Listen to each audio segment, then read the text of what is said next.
तो वांडाविजन का final episode भी आ चुका है एंड ये सीजन अब पूरी तरह से खत्म हो चुका है एंड फिलहाल तो मार्वल का वांडाविजन के सेकंड सीजन का कोई भी प्लान नहीं है। ये बात खुद केविन फेगी ने कंफर्म की है एंड मुझे यही होप थी कि लास्ट एपिसोड में मार्वल अगाथा को एक पॉजिटिव कैरेक्टर बनाकर दिखा देगा, बट मैं पूरी तरह से गलत था एंड मार्वल ने उसे एक नेगेटिव कैरेक्टर बनाकर ही छोड़ दिया है। सो आज हम अगाथा के बारे में कुछ ऐसे फैक्ट जानेंगे जो कि कॉमिक बेस्ड होंगे एंड उसके कैरेक्टर को थोड़ा डीपली एक्सप्लोर करेंगे। So now without wasting any movement let's begin the video.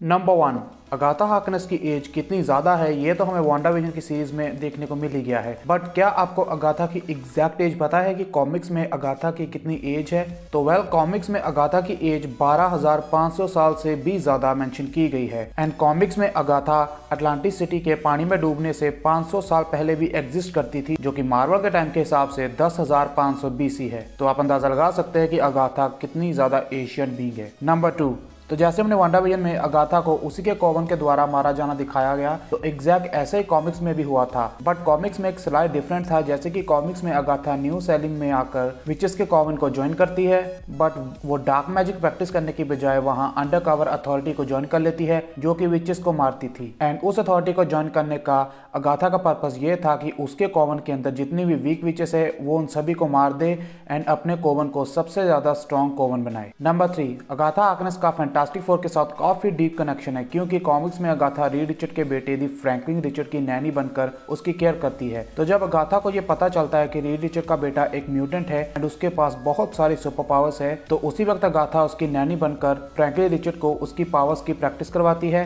ताकि अपनी पावर्स का वो अच्छी तरह से यूज कर सके एंड इसके अलावा अगाथा ने फैंटास्टिक फोर टीम के साथ कई सारे मिशंस पर उनकी हेल्प भी करी है। Number 4, Agatha Harkness Marvel universe में अपनी पावर्स एंड अपनी पर्सनैलिटी को छुपा कर रखती है जब तक उसकी जरूरत ना हो एंड यही रीजन है कि अगाथा अभी तक MCU के किसी भी इवेंट में हमें दिखाई नहीं दी एंड अगाथा का एक विच होने के साथ साथ डॉक्टर स्ट्रेंज की तरह एक बहुत ही पावरफुल सोर्सर सुप्रीम भी है, जो कि डॉक्टर स्ट्रेंज की तरह ही spell casting, telepathy, energy balls, astral projection and telekinesis जैसी चीजें कर सकती है एंड ये सब अगाथा को मार्वल के सुपर पावरफुल विचेस में से एक बनाता है और साथ ही साथ एक बहुत ही पावरफुल सोर्सर सुप्रीम भी बनाता है। नंबर 5, तो वांडा अपने ट्विंस को अपने मैजिक के साथ क्रिएट करती है एंड इसी प्रोसेस के दौरान वो अनजाने में अपने ट्विंस को मेफिस्टो की सोल के फ्रैगमेंट के साथ क्रिएट कर देती है, यानी कि मेफिस्टो की सोल का एक पार्ट वांडा के ट्विंस के अंदर होता है एंड इसके बाद अगाथा वांडा के बच्चों की नैनी बन जाती है ताकि वो उनका ख्याल रख सके एंड जब मेफिस्टो वांडा के बच्चों को ले जाने आता है तो उसके बाद अगाथा अपने मैजिक के साथ वांडा के माइंड में से उसके ट्विंस की मेमोरीज को इरेज कर देती है, ये कहते हुए कि वो मेफिस्टो का ही पार्ट है एंड वो मेफिस्टो के पास ही जाने चाहिए। नंबर 6, तो वांडा बहुत ही पावरफुल विच है एंड क्योंकि स्पेल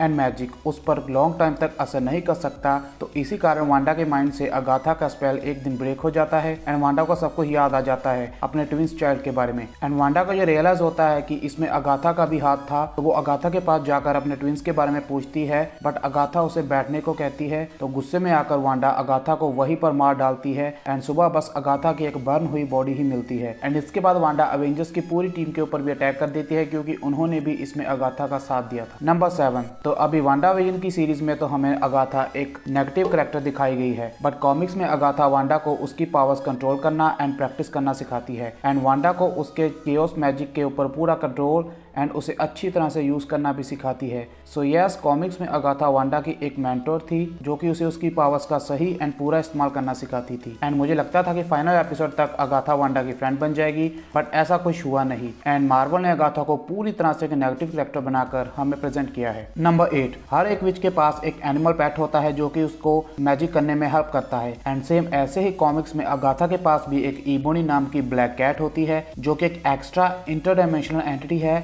एंड वो बहुत ही ज़्यादा फास्ट एंड स्ट्रॉन्ग है क्योंकि वो ब्लैक कैट डेंजर आने पर अपने आप को एक बहुत बड़ी एंड स्ट्रॉन्ग ब्लैक पैंथर में ट्रांसफॉर्म कर सकती है और ये कैट लिटरली डैमेजलेस थी, यानी कि इस पर किसी भी चीज़ का कोई भी डैमेज नहीं हो सकता था, बिल्कुल हल्क एंड सेंट्री की तरह एंड इस कैट को मारने का सिर्फ एक ही तरीका था एंड वो था कि इस कैट को मॉलिक्यूल्स लेवल पर डिस्ट्रक्ट करना। नंबर 9, अगाथा अपने आप को कंसील कर रखती है जब तक उसकी जरूरत दुनिया को ना पड़े एंड जब दुनिया को उसकी हेल्प की जरूरत होती है तो वो अपने आप सामने आती है एंड इसी इसी तरह रिवोल्यूशनरी वॉर में अगाथा अमेरिका आती है एंड नेशन नेशन की साइड से डॉटर ऑफ लिबर्टी को ज्वाइन कर फाइट करती है। प्लस वो उन सभी टीम मेंबर्स को मैजिक भी सिखाती है एंड इसी तरह वर्ल्ड वॉर 2 के दौरान अगाथा अनकैनी डिपार्टमेंट को ज्वाइन करती है एंड अपने मैजिकल एक्सेस पावर से फाइट करती है। नंबर 10, तो कॉमिक्स में डेथ जुकाम की तरह होती है जो कि आती जाती रहती है। तो बस इसी तरह जब वांडा अगाथा को मार डालती है तो बाद में अगाथा फिर से एज ए घोस्ट वापस आती है एंड आज तक मार्वल कॉमिक्स में ये क्लैरिफाई नहीं किया गया कि आखिर अगाथा वापस कैसे आई